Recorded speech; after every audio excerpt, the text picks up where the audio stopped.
Hey everyone, finished watching the next episode of Power Rangers Mystic Force Light Source Part 1. Claire wakes up by the Lake of Lament. She looks around and doesn't see Udana. The Terrors are taking part in the selection ceremony. Hecatoid is selected. He says he has a plan. At the Rockporium, Lily tries to join in a conversation with the Rangers, but they tell her bluntly she's not going to fit in. You can't change who you are. Lily is sad, but thinks to herself, I can change who I'm going to be. Claire contacts Daggeron and tells him she's going to try and rescue Udana. In the underworld, Itasis finds out Hecatoid has Udana captive. She's worried that her presence may lure in the Rangers. Hecatoid attacks the city. He creates clouds filled with poisonous tadpoles. Daggeron calls the Rangers and tells them what's going on. The Rangers battle Hecatoid. He blows a horn that teleports them to his dimension.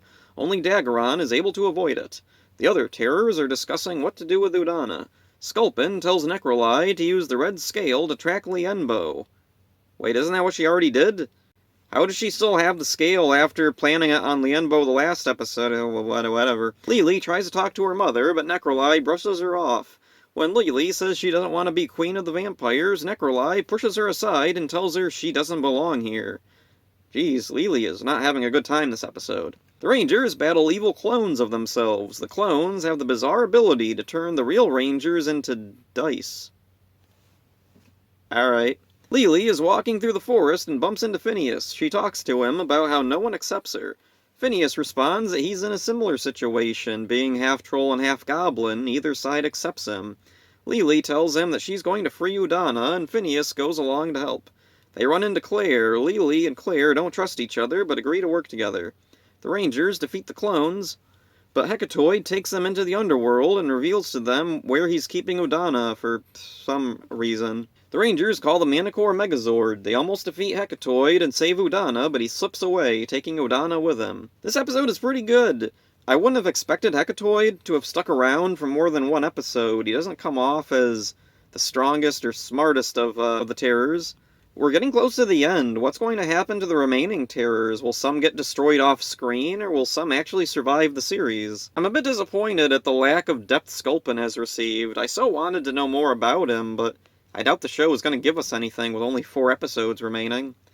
Lily gets a lot of focus this time around. It's been a weird journey her character has taken. She started out as a pretty vapid, generic bad girl teenager, then got a bit more interesting as a villain, but it became clear that's not what she wanted. She wishes she could be a normal person, but now that everyone knows who she was, no one trusts her.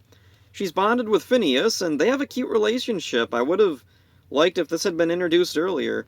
Phineas is a truly neutral character. His interaction with Lily made me think back to Dark Wish. He treated Korag with respect, even though he also acknowledged he was evil.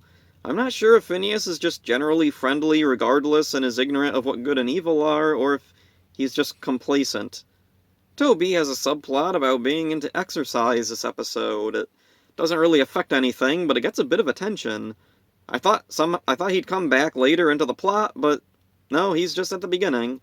This is a 2-parter though, so maybe the exercise thing comes back next time. The Rangers battle Stixoids, and it's not a particularly relevant fight. I think more should have been done with the clones instead. They were at least unique. Lienbo makes an appearance. He's in a glass cube for some reason. Only a few episodes remain, and it seems the show is already building up its finale. On the one hand, it's been handled well so far, but I wish we could have had more character focus episodes for more of the cast. I'm not sure 4 episodes is enough to really give everyone something relevant to do. So that's it for this one. Hope you enjoyed it. See ya.